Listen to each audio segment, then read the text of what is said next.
ازيكم يا احلى متابعين؟ عاملين ايه؟ يا رب تكونوا بخير وبصحة وبسلام.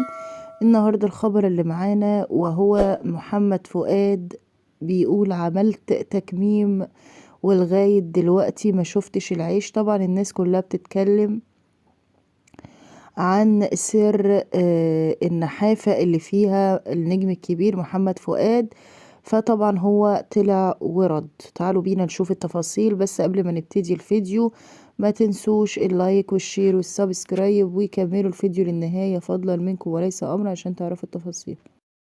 فالنجم محمد فؤاد عن سبب خسارته للوزن بعد انتشار صورة له عبر مواقع التواصل الاجتماعي بدا فيها أنحف. وقال فؤاد أنا عملت عملية تكميم، الناس كلها بتخبي معرفش ليه، هي مش خيانة عظمى يعني، المفروض أي حد بيعاني من أي شيء يعمل ده وفقا لمداخلته الهاتفية في برنامج يحدث في مصر.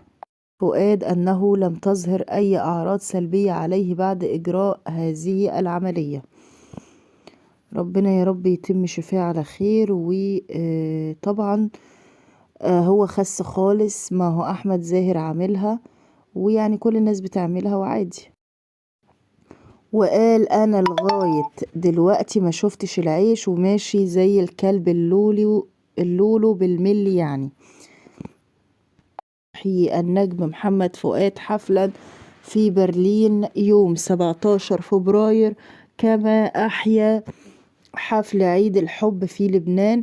ويذكر أن الجمهور تفاعل في الأيام الماضية مع أغنية علو السما لمحمد فؤاد، وهي أغنية خاصة بفيلم المطاريد الذي يعرض حاليا في السينما، ومن كلمات من عدلي القيعي، ألحان وتوزيع أحمد طارق يحيى. مطاريد بطولة أحمد حاتم، إياد نصار، طارق عماد، محمد محمود، محمود حافظ، محمود الليثي، محمود البزاوي، حسن مالك، طه الدسوقي، محمود السويسي، دنيا سامي، مصطفى غريب، محمد مولى، وإخراج ياسر سامي، وتأليف صلاح الجهيني وعزت أمين.